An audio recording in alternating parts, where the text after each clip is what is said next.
प्रगति पथ पर इंदौर, एक बार फिर से आप सभी का स्वागत है हमारे इस खास कार्यक्रम में। और कोई शहर, कोई प्रदेश तब बहुत ज़्यादा प्रगति करता है जब वहाँ की कानून व्यवस्था बेहतर होती है।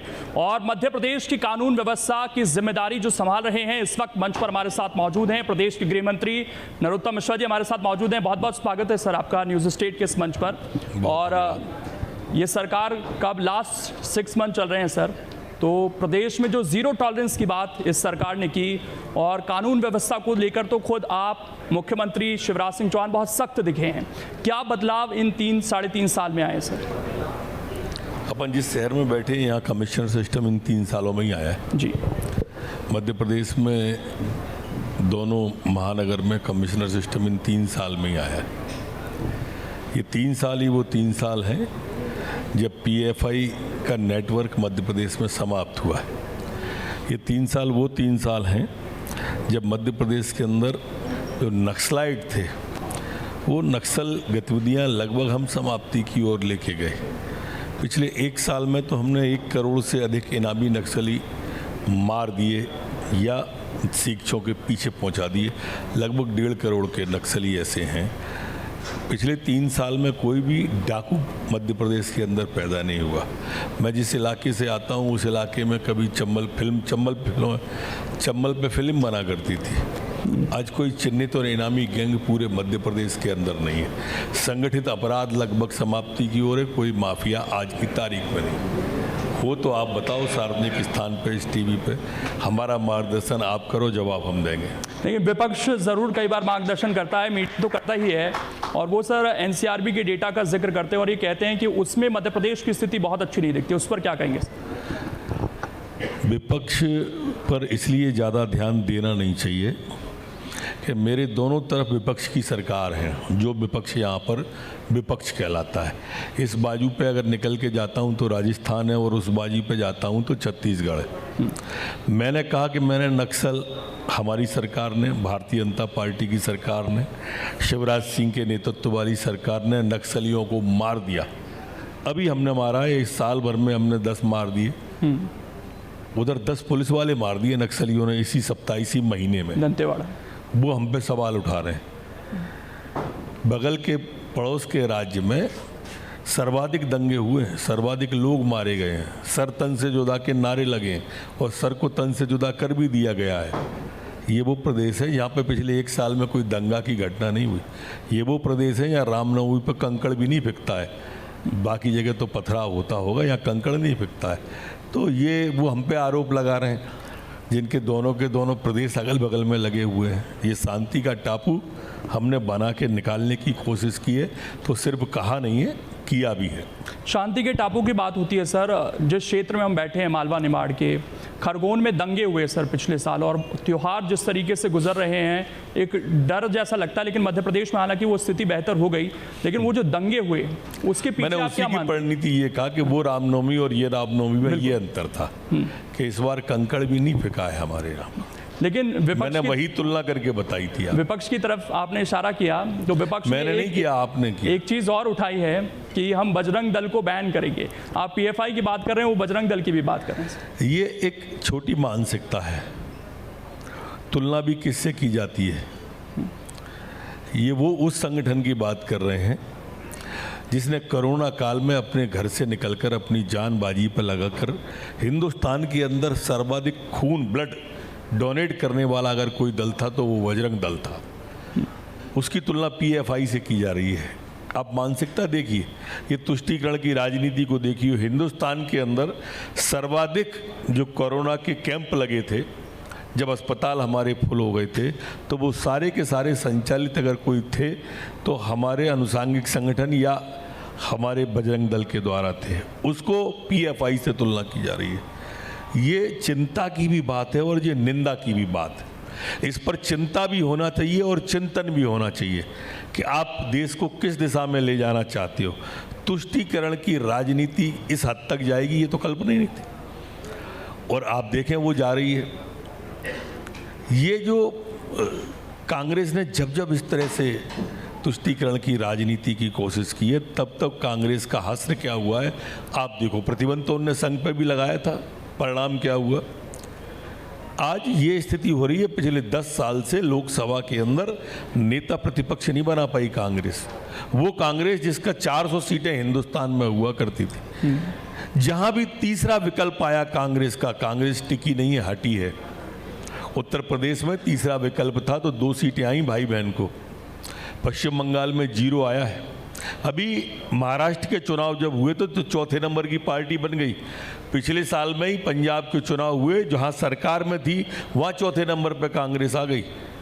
तो जहां भी विकल्प आया है वहाँ कांग्रेस को लोगों ने मतदान नहीं किया। ऐसा तेजी के साथ होता जा रहा है। वही बेचैनी और वही घबराहट कर्नाटक की है और कुछ नहीं। अभी आपने तीसरे मोर्चे का जिक्र किया सर। अभी जब निकाय चुनाव संपन्न हुए तो कुछ जगह पर AIMIM ने अपनी मौजूदगी दर्ज कराई। आम आदमी पार्टी एक मेयर की सीट निकाल कर ले गई। तो यहाँ किसको नुकसान होगा, कांग्रेस को या बीजेपी? यह तीसरे दल की परंपरा मध्य प्रदेश में कभी रही जो नहीं। भी डैमेज करेंगे पार्टी कभी रही नहीं और किसी ने डैमेज ज़्यादा किया नहीं है। या 5-7 सीटें तक आई हैं, BSP की आई हैं, कभी सपा की आ गई हैं, कभी गौड़वाना की भी आ गई थी, कभी किसी की। इससे ज़्यादा डबल अंक पे कोई नहीं आ पाया। जब मध्य प्रदेश छत्तीसगढ़ मिला हुआ था तब एक बार BSP की 11 सीट आ गई थी, पर उसके बाद फिर घटते रेसों में ही, घटते क्रम में ही आया, कभी कोई निकल नहीं पाया। यहाँ का मिजाज अलग प्रकार का है। खासकर इस क्षेत्र की बात करें सर तो आदिवासी बहुल ये पूरा इलाका है, कई सीटें आरक्षित हैं। JS का जिक्र भी हो रहा है। ये JS पिछली बार कांग्रेस के साथ थी। इस बार कोई प्रभाव इस क्षेत्र में देख रहे हैं? क्योंकि पिछली बार ऐसी क्या चूक हो गई कि इस क्षेत्र से जो 2013 में बम्पर सीटें 50+ मिली थी वो 30 से नीचे आ गई। इतना बड़ा नुकसान कैसे? आप ही जिक्र कर रहे हो JS का। दूसरा, मूल रूप से इनने एक छलावा किया था कांग्रेस ने किसान के साथ।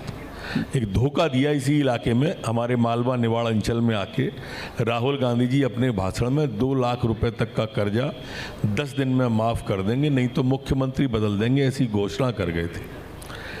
किसानों को इस इलाके में जो जनजाति के लोग रहते हैं उनको ये भ्रम हुआ कि ये सच बोल रहे हैं, जबकि वो हर प्रदेश में यही बोलते हैं। अभी कर्नाटक में यही बोला है, उसके पहले पंजाब में भी यही बोला था, इसका खामियाजा भुगता उनने। मध्य प्रदेश में भी भुगतेंगे इस बार वो। तो वो जो 2 लाख था, अगर उस गणित को सही मान लें तो एक भी व्यक्ति ऐसा नहीं है जिसका 10 दिन में 2 लाख कर्जा माफ़ किया हो। 15 महीने में नहीं किया 2 लाख, तो 2-2 हज़ार जो माफ़ किए उसका पुलिंदा लेके आ जाते हैं बार बार कि आपकी सरकार ने जवाब दिया है। अरे भैया 2 लाख की हम बात कर रहे हैं, तुम 2,000 की बताते हो। ये जो अंतर है 2,000 और 2 लाख का, ये मीडिया को दूर करना चाहिए, ऐसी प्रार्थना है मेरी। जैसे उनने एक भी नौजवान को बेरोजगारी भत्ता नहीं दिया, मीडिया को एक हाथ लाना चाहिए। मैं तो कमलनाथ जी से भी निवेदन करता हूँ कि जिसका 10 दिन में 2 लाख हुआ उसको मीडिया के माध्यम से मंच पे लाओ। वो कहते हैं अब करेंगे, बेरोजगारी भत्ता अब देंगे। ये मालूम नहीं कमलनाथ जी को काट की हाड़ी एक ही बार चढ़ती है, दूसरी बार चढ़ती है। तो जो 15 महीने आया, आपको लगता है उसका फायदा इस बार मिल गया कि देख लिया जनता ने कि क्या 15 महीने में ये कर पाए? वो जो उनका दृष्टि पत्र है ना, एक भी नहीं बता सकते वो जो पूरा कर दिया। एक भी नहीं बता सकते उन वादों में से वो पूरा कर दिया। इनने कहा था कि 51,000 रुपये बेटी को देंगे, एक को भी नहीं दिया पूरे 15 महीने के कार्यकाल में। इनने कहा था पेट्रोल के दाम कम कर देंगे, डीजल के दाम कम कर, उसमें लिखित में है। लिखित में झूठ बोलने वाली पार्टी हिंदुस्तान के अंदर अगर कोई है तो कांग्रेस, और वो भी मध्य प्रदेश की कांग्रेस। जो रिटर्न में उसने बोला है वही एक भी नहीं किया है। तो पब्लिक इस बात को देखती है। ये सोशल मीडिया का ज़माना है, या फेसबुक पे, ट्विटर पे, व्हाट्सएप पे सब जुड़े हुए हैं कहीं ना कहीं। तो ये सब बातें तो सुन, मेरी और आपकी बात भी सब सुन रहे होंगे। तो आप ये खुलकर कहते हैं गृह मंत्री जी कि 2 लाख और 2 अप्रैल को जो एट्रोसिटी एक्ट को लेकर माहौल बना, उसका नुकसान आपके क्षेत्र ग्वालियर में भी बड़ा देखने को मिला और इंदौर में तो हुआ ही। तो वो नुकसान की भरपाई कर ली है क्या इन 3-3.5 सालों में विकास को लेकर अगर हम बात करें? निश्चित रूप से की है। हम तो लगातार की बात कर रहे हैं, 2-3 साल की बात मत करो, 20 साल की बात करो भाई। 20 साल में आज तक हमको वोट कभी कम नहीं मिले कांग्रेस से। पिछले चुनाव में भी इनको सीट ज़्यादा आ गई थी लेकिन बहुमत नहीं आया था। हमें सीट कम आई थी लेकिन वोट हमारे ज़्यादा आए थे। वोट कभी जनता ने हमको कम नहीं दिए। ये आंकड़े की बात कर रहा हूँ, जो सामने रखे टेबल पे हैं वो बात कर रहा हूँ मैं। इनको वोट कभी पब्लिक देगी ही नहीं, ये कभी नहीं। ये थके हुए और चुके हुए नेता ये सब देख रहे हैं। हमारे नेता शिवराज सिंह चौहान पूरे प्रदेश में रोज जाते हैं कहीं ना कहीं। ये महीने में 1 आध बार जाते हैं जब चुनाव सर पे है तब। बड़ा अंतर है दोनों में। कांग्रेस का कार्यकर्ता उन 15 महीने के शासनकाल में ऐसा कोई कार्यकर्ता नहीं था जिसका बिना पैसे दिए काम हुआ। वल्लभ भवन दलाली का अड्डा बन गया था मध्य प्रदेश के अंदर। ये स्थिति हो गई थी कि एक आया तो ट्रांसफ़र हो गया और दूसरा आया तो कैंसिल हो गया। ऐसे सरकार चलाई थी वल्लभ भवन की। कहीं जाना नहीं, ओले में जाना नहीं, पाले में जाना नहीं, बाढ़ में जाना नहीं, सूखा में जाना नहीं, 5वें फ्लोर पे कारपोरेट कल्चर चल रहा था यहाँ पे। ऐसे सरकार नहीं चलती मध्य प्रदेश। एक चीज़ और कि उस समय तो चलिए सरकार नहीं बन पाई, लेकिन जब बनी तो ज्योतिरादित्य सिंधिया आ गए भारतीय जनता पार्टी में। उसके बाद ऐसा लग रहा था कि कुछ नेता नाराज़ हैं। पहले जयंत मलैया के पुत्र का नाम आया, हालांकि वो वापस आ गए। अब कैलाश जोशी जी के पुत्र, तो जो नाराज़गी एक दिख रही है सीनियर लीडर्स। विचार परिवार का जो व्यक्ति कांग्रेस में गया है, जैसे आपने कहा कि मलैया जी का बेटा वापस आए, इसलिए कि विचार परिवार के थे वो। क्षणिक आवेश हो सकता है, भावावेश हो सकता है, क्योंकि मनुष्य तो भावनाओं का पुतला होता है, उसमें भावनाओं का संचार होता रहता है। सरताज सिंह जी थे हमारे मंत्री, हमारे साथ रहे थे, चले गए। आज देखिए कहीं नक्शे पे नहीं है कांग्रेस के पे। आज रामकृष्ण कुसमरिया जी हमारे सांसद रहे थे, 5 बार के, चले गए थे। तो आप कांग्रेस में समाहित हो ही नहीं सकता है विचार परिवार का कोई। वहाँ कोई वहाँ का कल्चर ही अलग है, एकदम डिफरेंट है। हम जहाँ से आते हैं वहाँ स्थान ही नहीं है इन चीज़ों का। हम जहाँ से आते हैं वहाँ पहले बताया जाता है व्यक्ति, पार्टी और विचार में, व्यक्ति और पैसे में हमें चुनना क्या क्या है ये पहले बताया जाता है। तो स्वाभाविक रूप से हमको विचार ही चुनना होता है, और विचार परिवार से आया हुआ व्यक्ति रुक नहीं सकता है, आएगा ही। सर, आपके विभाग से जुड़े हुए अब 2 सवाल हैं। पहला गृह मंत्रालय से जुड़ा हुआ ही। एक तो ये कि मध्य प्रदेश में ये कहा जाता है कि 1000 लोगों के ऊपर एक पुलिसकर्मी हैं जो सुरक्षा देने के लिए तैयार है, जबकि ये संख्या 300-400 पर होनी चाहिए। तो पुलिस वालों की संख्या बढ़े, इसको लेकर क्या कदम उठाएगा? हमारी लगातार भर्तियां चल रही हैं, आपने देखा नहीं है। 5000 हो चुकी, ट्रेनिंग हो चुकी और ज्वाइन कर चुके। 7000 उसके बाद हो चुकी, ट्रेनिंग कर रहे हैं अभी, और उसके बाद ज्वाइन होंगे। हमने तो पहली बार कार्यक्रम किया और उसमें नियुक्ति पत्र दिया है। वो अपने आप में अनूठा प्रयोग था, और इसी 3 महीने के अंदर दिए हमने ये सारी की सारी, और लगातार भर्ती की प्रक्रिया जारी है हमारी। एक सवाल सर, संसदीय कार्य मंत्री भी हैं आप। विधानसभा में अब बजट सत्र तो फिर भी थोड़ा लंबा हो जाता है, लेकिन और जो 2 सत्र बचते हैं वो 3 दिन 4 दिन, अगर 8 दिन तय होते हैं तो मुश्किल से 3-4 दिन चल पाते हैं। इसकी वजह क्या मानते हैं? देखो, विधानसभा का फ्लोर जो है संवाद के लिए होता है, और लोकतंत्र में संवाद एक सशक्त माध्यम होता है। उस फ्लोर पे आप चर्चा कर, वहाँ बाहुबल का कोई काम नहीं है, वहाँ बुद्धिबल का काम है।